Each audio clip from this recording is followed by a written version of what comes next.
You know that feeling you get? It starts probably right around here. It's like butterflies in your stomach, and then your body gets a little warm, and things get a little tingly, and you almost feel like you're electric, and you could just like zap somebody if you touch them, and emotions start to rise, and you just can't help but smile, and your jaw relaxes, and your shoulders relax, and you can breathe. Hope. Do you know that feeling? So I have been doing a lot of marketing and networking since being back because I am starting my own practice. And one of the questions I keep being asked is, what is your mission statement?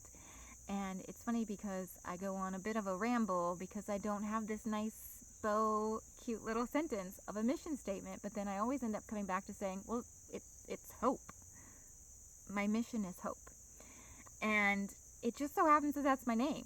But my name has a lot of purpose to it too, because as some may know, when my mom was pregnant with me, she went through a lot of upheaval, and she went through a tremendous amount of stress for a pregnant woman to go through. And when I was born, despite health complications and life complications, I was healthy, and I was just sitting there cooing and smiling at her, and she's like, oh, her name should be Hope.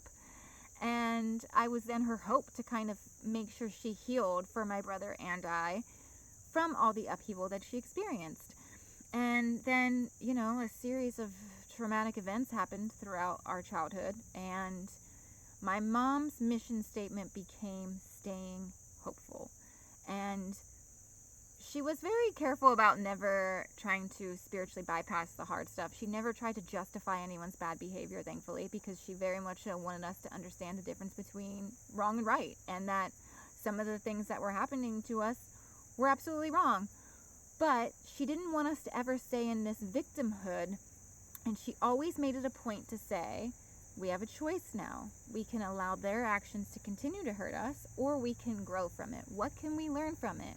How can we return back to being hopeful? And, she was consistent with that throughout my entire childhood. She was consistent with the understanding of gratitude, of making sure we remembered that despite anything that could be hard or challenging going on, that there was always something to also be thankful for. And, hope gets kind of a bad rap, which I take personal offense to. But here's the thing. There's a difference between false hope and real hope. And what do I mean by that? An example. False hope. If I reach a certain point of being an embodied human and being in my power, life's gonna not trip me up. It's not gonna bring me anything hard because I'm enlightened. That's a bunch of crap. Real hope. Even like when I reach a really powerful, empowered point of embodiment, I feel enlightened, I feel in my power, life's still gonna bring us some things. Lots of them. But I'm gonna be able to handle it. That's real hope. Real hope is the roots of the tree that helps it not fall over in the storm. And hope can be given this like airy-fairy thought about it, but it's really grounded in reality. And it's not that nothing bad's ever going to happen to us ever again. And I can say now that being embodied in hope is something that I've had to do a lot of iteration and work on, because yes, as a child, my mom would teach us things, but a lot of times I didn't fully integrate it or fully process. There was a lot of my childhood that I disassociated from, and it took me going through my journey with Steve and like all the healing I've done since then to kind of integrate and process. But really, the embodiment of hope happened while I was taking care of Steve. So it's August. August is the time that I talk about ALS because Steve was diagnosed in August. He proposed in August.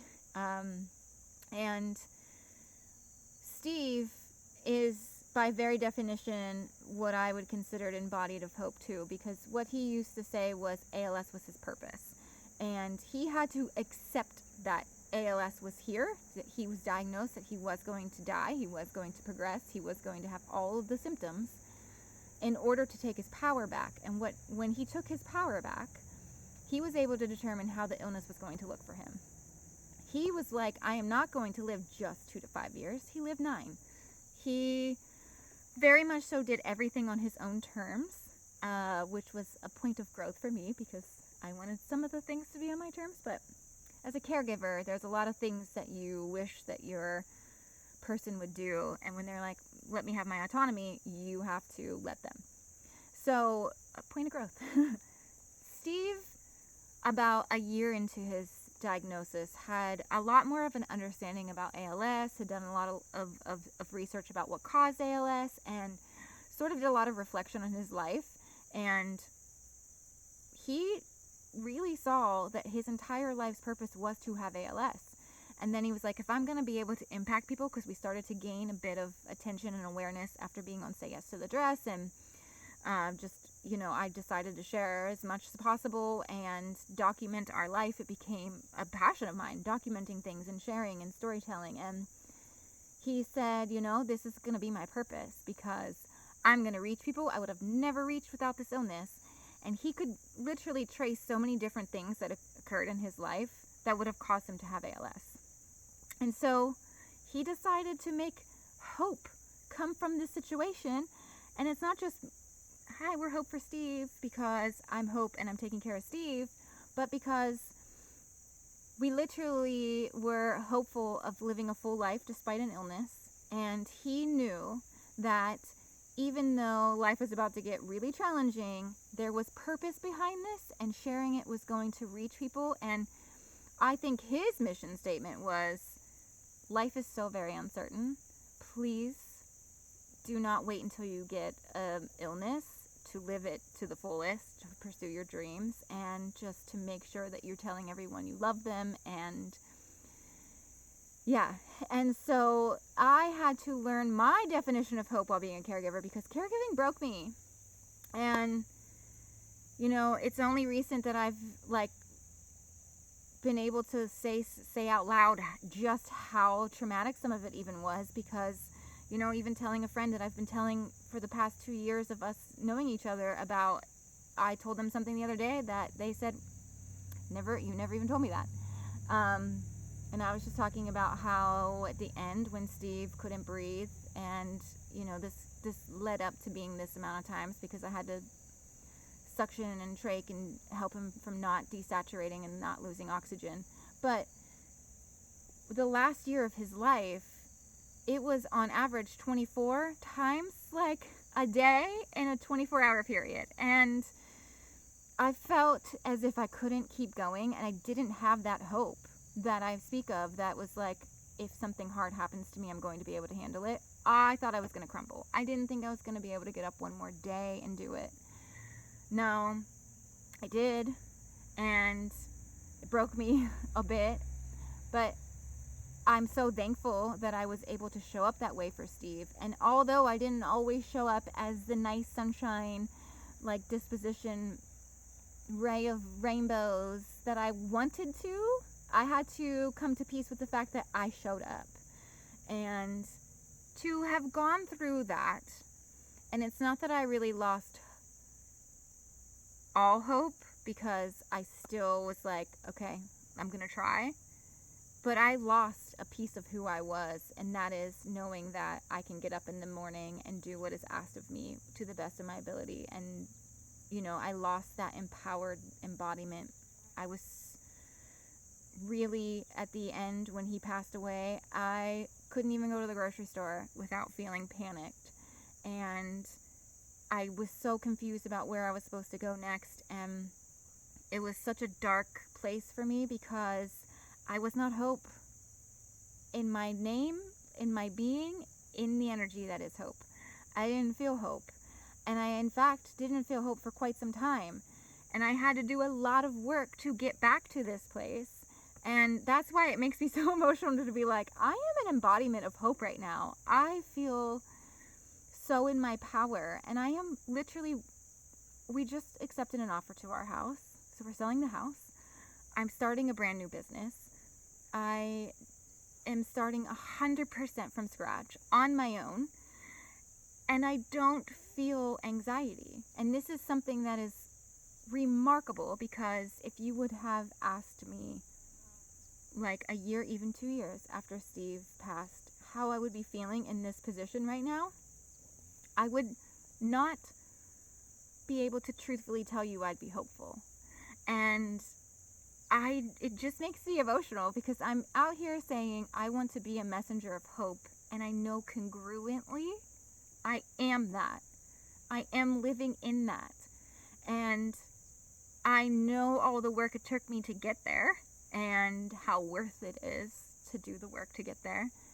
And I also know how to help other people get there. And like, talk about, Steve saying ALS was his purpose. This whole thing was my purpose. This is my purpose. Like, everything I have been through from the minute I was born to even before, this whole thing was planned divinely for sure.